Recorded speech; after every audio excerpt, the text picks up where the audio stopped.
what? It would be so cool if we had some like theme music. Do we have some? Can you hear that? Okay. Mm.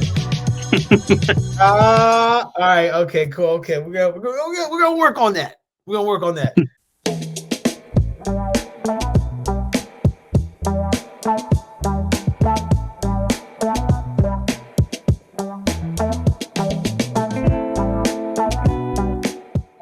20 habits. We're giving these to you in parts.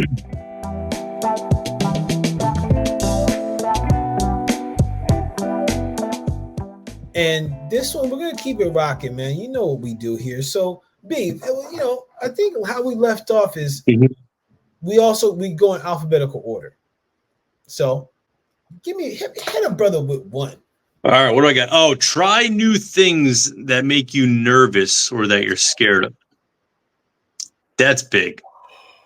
So, like for me, like one of my biggest fears growing up was public speaking. Like, I just didn't like public speaking. I was too worried about what other people thought. Feel like, oh, maybe I didn't have any knowledge to give or whatever it was floating in my ego at that time. But I always wanted to teach. So there's a little bit of a problem with that. I want to teach, but I'm scared to say anything. so I know I had to kind of like put myself out there and start teaching seminars, speaking up more. And I started doing it just like being in the business world and like raising a hand in a meeting, asking questions.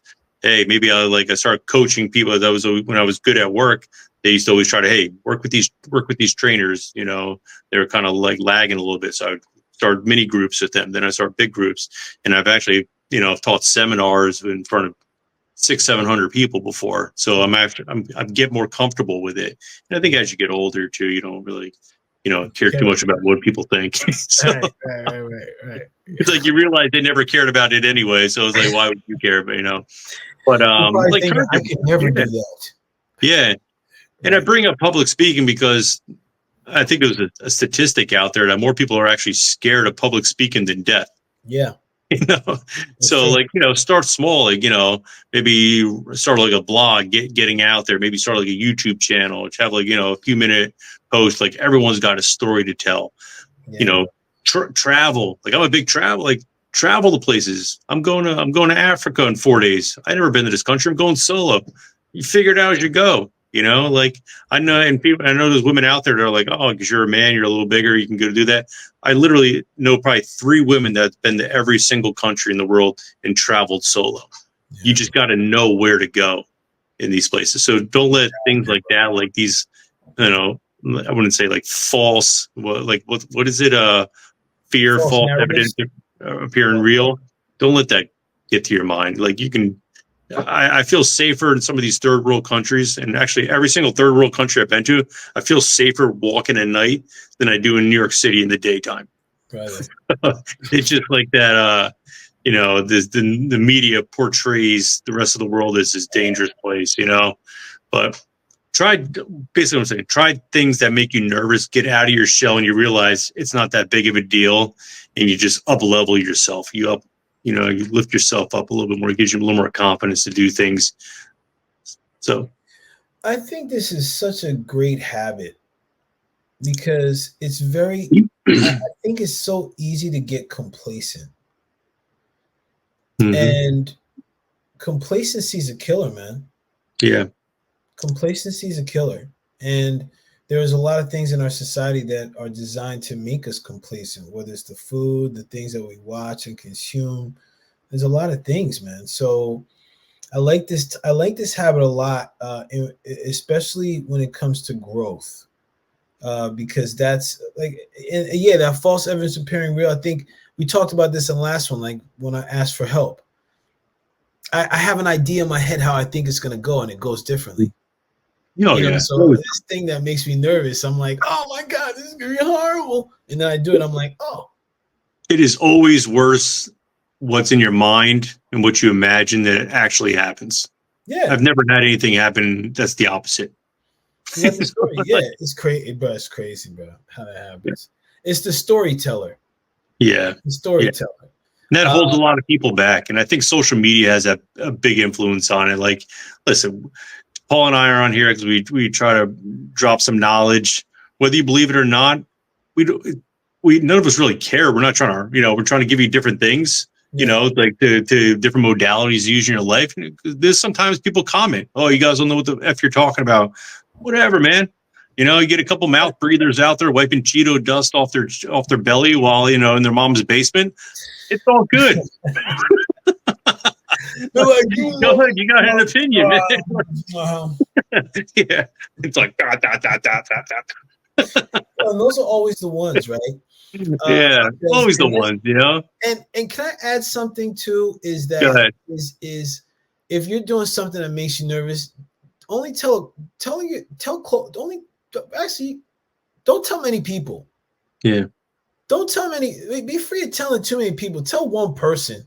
Yeah. And let that go. And that's gonna be the person that you love, you trust. If you're in a relationship, that whatever. But you tell people your stuff, they're gonna be like, "Oh, well, if what I heard is going on in Africa is like what? Yeah. You ever been? No, I just watched this television pro. Shut up. Shut your Exactly. and listen. I'm just saying because people will try to put their fears on you. Yeah. You know what I Oh, mean? yeah. Like, Exactly. yo, And then when their life ends, they look back and they're like, "Man, I lived a boring ass life, man." You take chances. take chances, man. Take chances. Por favor. Yeah. Por favor. Man, that's a good one. That's a good one. I'm gonna go with this is one I just started really doing as I entered into the fourth quarter. We're officially a day into the fourth quarter at the time of this recording, and I'm physically decluttering my space. Mm. Okay. This whole journey started when I moved into this place that was like my mom's old spot. So I had some stuff in the basement that was hers for a while. Mm. And then my sister and I were like, I was trying to clean some of this stuff up. And I still left some stuff down there. So there was a flood in where Brian and I are. There was a lot of rains several months ago. So my basement flooded. And whatever was remaining is destroyed. So I noticed at the time, I was like, I remember telling my sister, I was like, I feel light. Yeah. So that's when I started going through my physical stuff. Like, yo, let me go in my closet. Like, what stuff I don't use? What stuff I can get out of here? What stuff like going to the dumps. Now this fall, I'm going to be going into my garage, so I can like have a place to play during the winter. But like by decluttering physical space, you release energy. It may sound woo-woo, but really things take up space in your space. And a lot of times, especially if you're growing and you're challenging yourself, you're going to want space. You're going to want the opportunity to expand and contract. And if you have a lot of things, it's a symbol that you're holding on to things. Like I recognize, like I was holding on to a piece of my mom. Like when I got rid of some old t-shirts and stuff, I'm like, yo, this shirt I had this when I was like, like 30, bro. Like what? It's all torn up. I found this old Bob Ross that let's paint happy trees. I got that junk at Old Navy, like 15 years ago. I don't even see Bob Ross's afro on the shit, man. Like this shirt's got to go. So so I just it's important to move. Yeah. Declutter your stuff, man. And if you have problems doing that, my suggestion is let it go, or let it go with reverence, or give it over to someone else that you think can use it. Right? Let that energy keep moving, man, because it's usually stagnant. It's probably keeping you down in some way. So that's my habit. Yeah, every year I go in my closet and whatever I didn't wear the year before, I put in a bag and give it a Goodwill. Like, yep. I hate having shit. Like I hate having a lot of things. Right. My mom sometimes is like, "Oh, I found these things for like when you were a child. Do you want them?" Like, nope. Nope. Throw them out. Like, but it's like from your christening. I'm like, nope. Throw them out. Like, I don't need it. I'm a 45-year-old man. I don't need that stuff anymore. Sorry, Mom. This is our podcast. Oh my God. My mom would Stop be bringing upset. shit over. Stop bringing it over, man. I don't want it. I I don't. don't want it. Okay, leave it alone. Damn it. Yeah.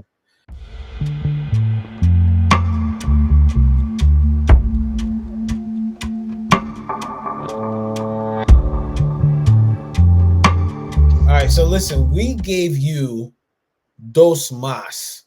B, you want to hit him with the power? You want to hit him with like a power combo one, like a pew, like a couple minute piece? Never play the victim.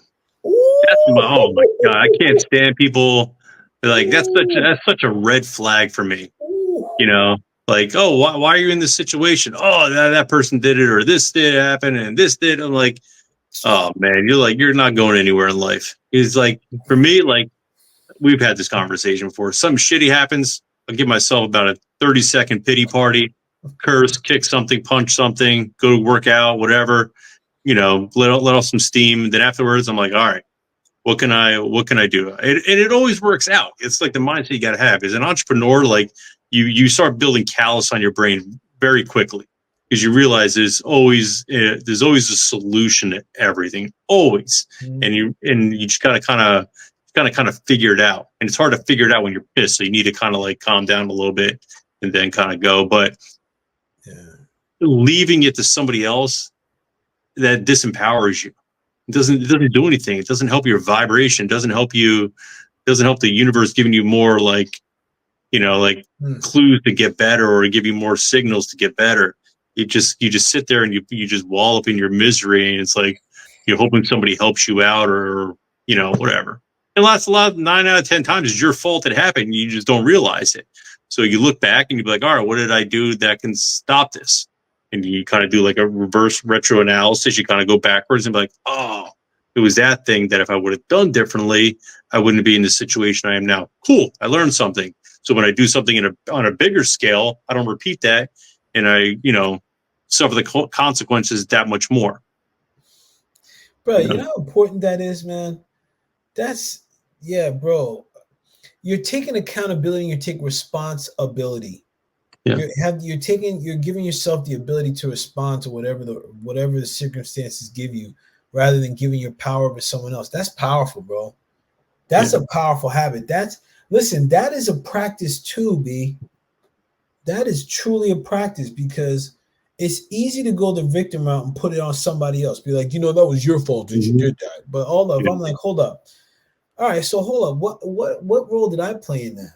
Ooh, Mhm. okay. All right, so I learned something valuable there. Okay, Yeah. got you. I've gotten better at that as I've gotten older. Lessons like, so I'm like, oh wait, before I go in, let me check on. Okay, Yeah. got it. Makes a huge difference, man. It's just Makes a a huge waste of difference. time. Huh? It's an absolute waste of time wallowing in that. Just sitting there in your shit and just like, like, ooh, like trying to keep your head above shit and just like, looking around and be like, poor me. No, man, like get yourself out of it, brush it off, and let's go. Get next, go, move. you know? Mm-hmm. Brother, let me tell you, I love this, man, and I'm gonna give something I find helps me to manage life and like be that mental resiliency, and Mm-hmm. that's having a yoga practice. So I see that as a habit that will transform your life.